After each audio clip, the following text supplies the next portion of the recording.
Earlier today, the Israeli military announced that it had positively identified the remains of Kfir and Ariel Bibas. But sadly, their mother, Cherie, who also perished while in the Hamas hands of the captivity, well, she was not actually among the bodies that were returned to Israel. And that, of course, was contrary to what the terror group claimed.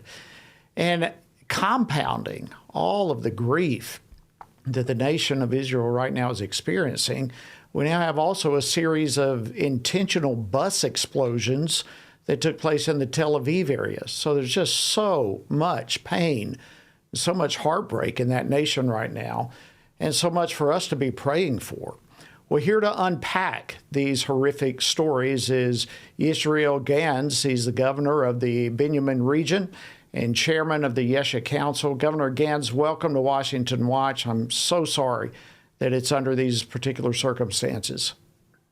Thank you for having me, and thank you for your hug and your partnership with what we are facing, the challenges in the state of Israel, and we really feel your prayers and your hug.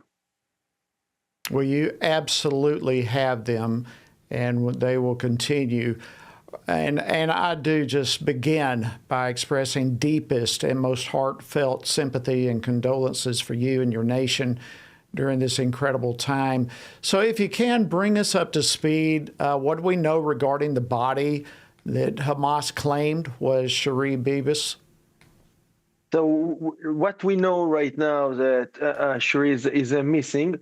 I just got a message that of Hamas sources.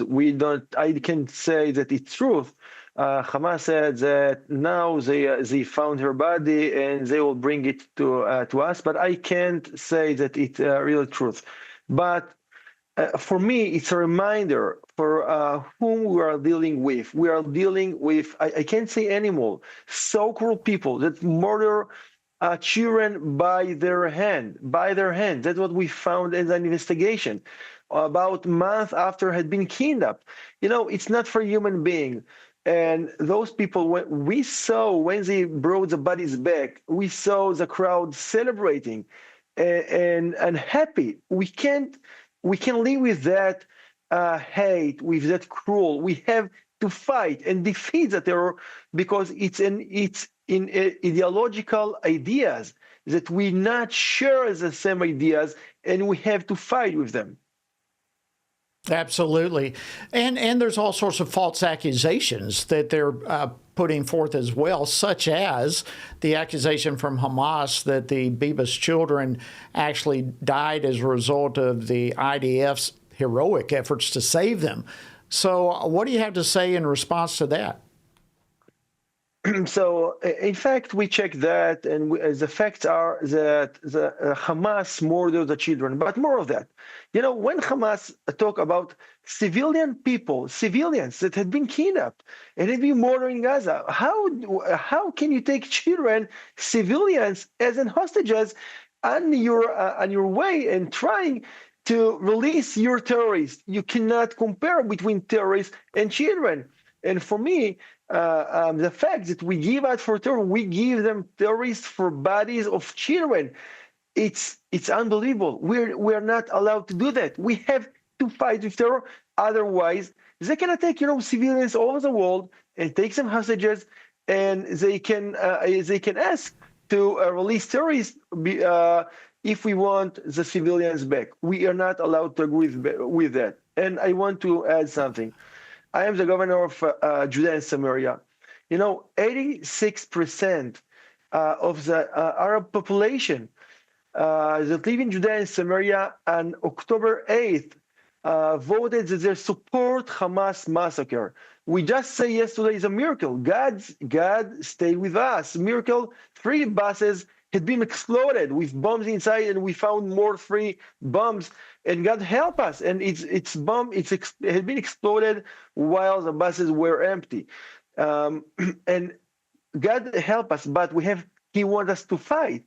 And He asked us, why are they the terrorists in Judea and Samaria? As you see the view behind me is a picture of Shiloh Valley, from the place of Joshua came and build his tabernacle.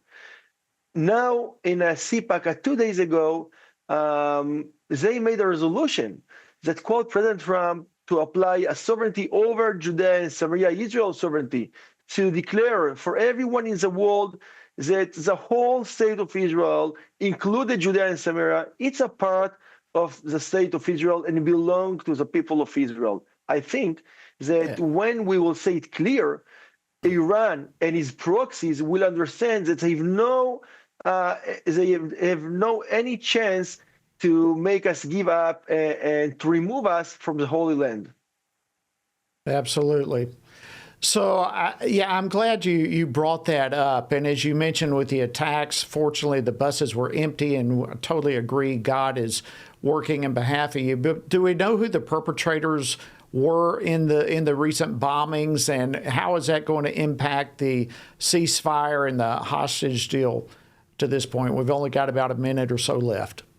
So we found some footsteps that it's belong to tourists from Tulkarem, from Judea and Samaria.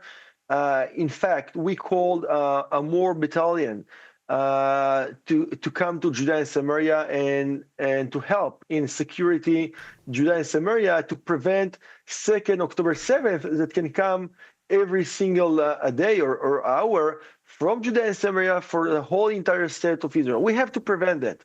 So yesterday, they called one more battalion to be in Judea and Samaria, and we're trying to find the terrorists. But it's not only the terrorists; it's their bases, where their manufacturers that they produce their bombs, and we have to fight them. You absolutely have to fight them. I want to thank you, Governor Yisrael Ganz. I want to just rest assured that our audience and our nation is behind you. And I know this audience 100% behind you as you seek to eradicate this evil. I want to thank you for your leadership. Thank you for taking time to join us today on Washington Watch. Godspeed to you, my friend. Thank you so much. And I want to ask you to pray. My sons are right now fighting in the army with all the soldiers. We all pray for them. And thank you for your prayer. And I want to promise you, we will be on behalf of all of the people strong in Judea and Samaria, in the state of Israel, and we defeat our enemy together. I've got to go.